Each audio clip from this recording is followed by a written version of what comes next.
Civilization: the stage of human, social, and cultural development and organization that is considered most advanced. Throughout the ages, humans have progressed from sticks and stones to metal sticks that shoot stones. But as human civilization advances, our violent tendencies have stayed the same. Tensions between countries continue to grow, and was finally broken in the year 2534 with the start of World War III. The devastating nuclear war left a gigantic impact on the world, yet it let a new civilization grow and flourish. This was New Genesis.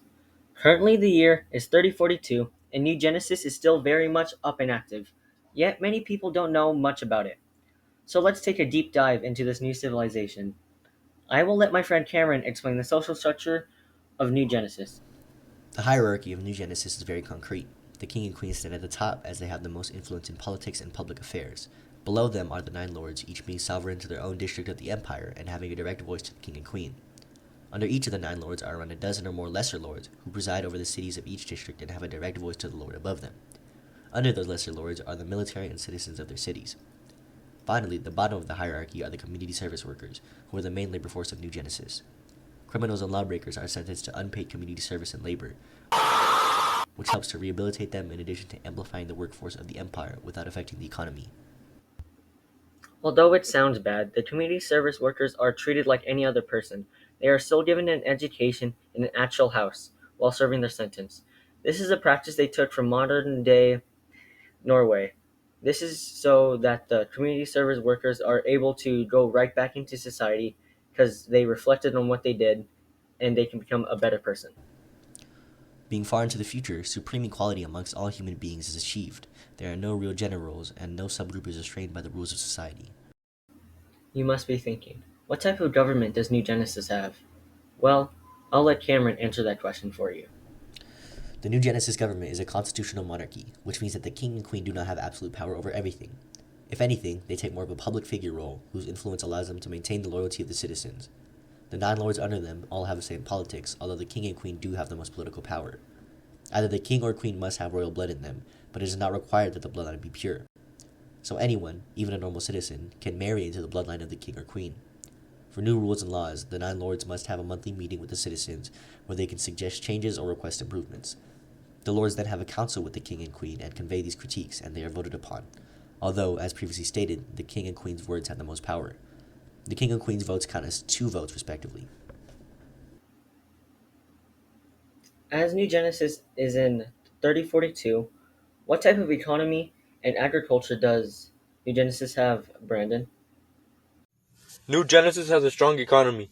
It includes many trading ports and ways of shipping through land, air, and sea. Many countries depend on New Genesis because of the advanced technology, weaponry, and top-of-the-market materials like metals, gold, iron, and many other valuables. Any currency is allowed and is exchanged at stations. The government taxes more on the wealthy and taxes less on the poor.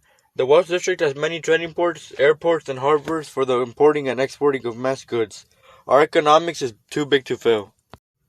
Our land is filled with rich soil and constant riverbanks flowing. Materials from the mountains are extracted thanks to our quote-unquote community service workers, and winters are very rare once in a while but can also impact our agriculture's production. The agricultural district has a large variety of crops to farm, and the advanced technology of New Genesis has allowed the genetic editing of crops to make the perfect plants. In addition, the past eruptions of the volcano have created very fertile soil, making the prosperity of the crops guaranteed. Because of the fertile soil, any crops can be grown in the land of New Genesis. Our superior environment creation allows us to terraform the environment to best fit the crops we're growing. Although we are not the biggest agricultural nation, we are adept at growing exotic fruits such as dragon fruit and durian, but we change our crop selection based on our demand of the rest of the world, allowing us to magnify and explore our economy. Mangoes and bananas also grow naturally in the area. What type of technological advancements has New Genesis made, Aiken? We are highly advanced, and with robots with intelligence and motion are integrated in society. We have highly advanced weaponry and modern needs. Our technology also allows basic activities to be easier. The Science and Technology District is striving towards technological advancements. Our advanced technology in transportation has allowed us to create fast-moving vehicles to automatically drive, in addition to being fully electric to reduce the impact of global warming. And some of the best scientists in the world collaborate together. Many quality of life improvements have been invented, along with state-of-the-art medicine.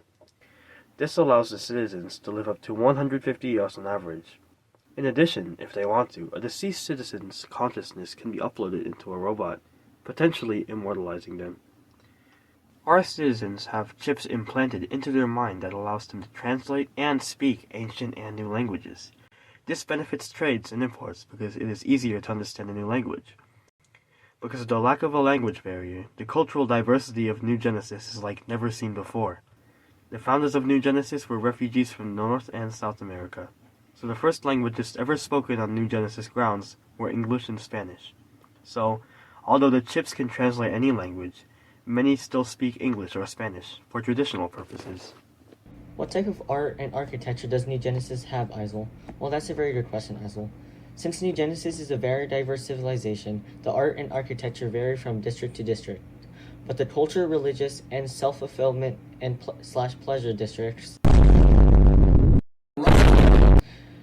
will be the most art dense. The music and self-fulfillment districts have a more ancient architecture, very reminiscent of New York and Chicago. As it is called the music district, it is bustling with constant sounds and performances that people across the globe come to see. The military district is very similar to a fortified base, with weapons and soldiers above ground, with a secret underground passageway to connect everything. They have the strongest buildings in the land, only rivaled by the capital. Speaking of the capital, it takes more of a futuristic dark age. The wealth district feels very similar to a vault and a bank itself. The culture and religious district looks very similar to each other, but the religious district is home to the holy building Shimada. Shimada and other temples are based off ancient Southeast Asian temples to represent the dragons. The agricultural district is very similar to a greenhouse. The diplomatic district is very similar to ancient government buildings such as the Pentagon and the White House. The scientific district is, of course, advanced as it gets the most modern of technologies the quickest. As the sin and punishment district, as they were destroyed in the Civil War, it is now just ruins.